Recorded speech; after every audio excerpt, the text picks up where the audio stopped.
করুণাময় অসীম দয়ালু আল্লাহ তাআলার নামে। বাংলাদেশে অনেক প্রতিভাবান ক্ষুদে খেলোয়াড় রয়েছে। ফুটবল হোক, ক্রিকেট হোক, হকি, ব্যাডমিন্টন, যে কোনো খেলাই হোক, এসব খেলায় যদি প্রতিভাবান খেলোয়াড়দের তুলে নিয়ে আসা হয়, তাহলে এরা জাতীয় পর্যায় থেকে আন্তর্জাতিক পর্যায়ে খেলাধুলা করবে এবং দেশের সুনাম বয়ে আনবে। সেই প্রতিভাবান খেলোয়াড় যারা রয়েছে, তাদেরকে রাষ্ট্রীয় পর্যায় থেকে হোক, কোনো রাজনৈতিক দলের পর্যায় থেকে হোক, কোনো ফেডারেশনের পক্ষ থেকে হোক, বা কোনো বিত্তবানের পক্ষ থেকে হোক, যদি একটু সহযোগিতা যদি করা হয়, তাহলে এরকম প্রতিভাবান খেলোয়াড় তৈরি করা সম্ভব এবং বের করে নিয়ে আসা সম্ভব। তার একটা ভিডিও দেখাচ্ছি, ভিডিওটা দেখেন। বাংলার মেসি হতে চাওয়া খুদে ফুটবলার সোহানের দায়িত্ব নিলেন তারেক রহমান। সোশ্যাল মিডিয়ার মতলব উত্তরের বিস্ময় বালক সোহানের চোখ ধাঁধানো ফুটবল খেলার নানা দক্ষতা দেখে মুগ্ধ হন বিএনপির ভারপ্রাপ্ত চেয়ারম্যান তারেক রহমান। এরপর তাৎক্ষণিকভাবে দলের ক্রীড়া বিষয়ক সম্পাদক ও সাবজয়ী সাবেক অধিনায়ক আমিনুল হককে দায়িত্ব প্রদান করেন সোহানের পাশে দাঁড়ানোর। তার নির্দেশনা অনুযায়ী আমিনুল হক সরাসরি মতলবে গিয়ে সোহান ও তার পরিবারের সঙ্গে দেখা করেন। সোহানের লেখাপড়া ও খেলাধুলার সব দায়িত্ব তুলে নেন নিজের কাঁধে। তোমার জন্য অনেকগুলি বল আনা হয়েছে, চারটা বল ধরো। এ সময় সোহানের পরিবারের হাতে তাৎক্ষণিক আর্থিক অনুদান সহ সোহানের জন্য খেলাধুলার সামগ্রী তুলে দেওয়া হয় এবং বিএনপির পক্ষ থেকে প্রতি মাসে পরিবারটির সার্বিক খোঁজখবর রাখা ও সহায়তা করার ঘোষণাও দেওয়া হয়। এ সময় উপস্থিত ছিলেন ঢাকা মহানগর উত্তর ট্যাবের আহ্বায়ক ডাক্তার সরকার মাহবুব আহমেদ শামীম। মাঠের অলরাউন্ডার আমি, আর ঘরের অলরাউন্ডার টাইলক্স।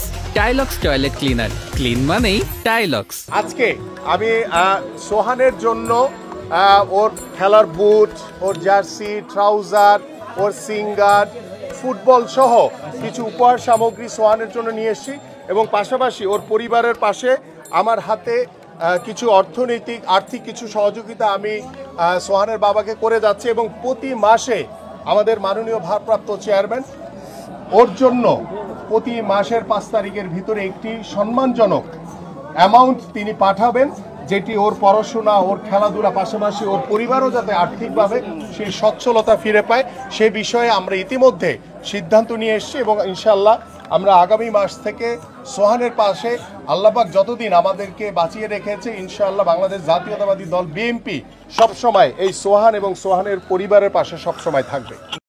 যেটা দেখলেন ভিডিওতে তো সব বলাই ছিল। বিএনপির ভারপ্রাপ্ত চেয়ারম্যান জনাব তারেক রহমান চাঁদপুর জেলায় এরকম একটা প্রতিভাবান ছেলেকে তুলে নিয়ে আসার জন্য, দেশের স্বার্থে, দেশের সুনাম অর্জনের জন্য, আন্তর্জাতিক পর্যায়ে খেলানোর জন্য তার দায়িত্বভার নিয়েছেন।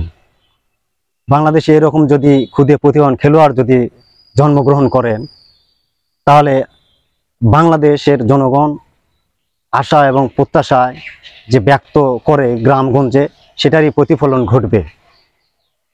যেমন ব্রাজিলের খেলোয়াড় রোনালদিনহো, তার পিতার অর্থনৈতিক অবস্থা খুবই দুর্বল ছিল, তারপরেও তার পিতার অনুপ্রেরণায় সে একটা বড় মাপের খেলোয়াড় হয়েছে। একদিন একটা পুরস্কার জেতার পরে এই রোনালদিনহো কেঁদেছিল, সেখানে বলেছিল আমার বাবা আমাকে বুট জুতা কিনে দিতে পারেনি। তখন আমার বাবা আমাকে বলেছিল যে খালি পায়ে এমন হারে বল আয়ত্ত করবে যেন বল তোমার নিয়ন্ত্রণে থাকে।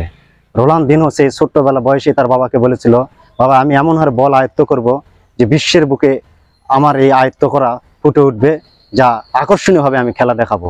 সেটারই একটা প্রমাণ দেখেন। পরিশেষে যেটা বলতে চাই সেটা হচ্ছে, প্রতিভাবান খেলোয়াড় বের হয়ে আসুক, এই প্রত্যাশায় বাংলাদেশ। ফুটবলের জাদুকর রোনালদিনহো খালি পায়ে স্বপ্নের ফুটবলে পা রাখা সেই ছেলেটি ব্যালন ডিওর জিতে কেঁদেছিলেন, শুধু ট্রফির জন্য নয়, তার বাবার জন্য, যিনি তাকে সব দিয়েছিলেন, কিন্তু তার জয়ের মুহূর্তে পাশে ছিলেন না তার বাবা। রোনালদিনহো বলেন, আমি ব্যালন ডিওর জেতার সময় কাঁদিনি, আমি কেঁদেছিলাম কারণ আমার বাবা তখন আমার পাশে ছিলেন না।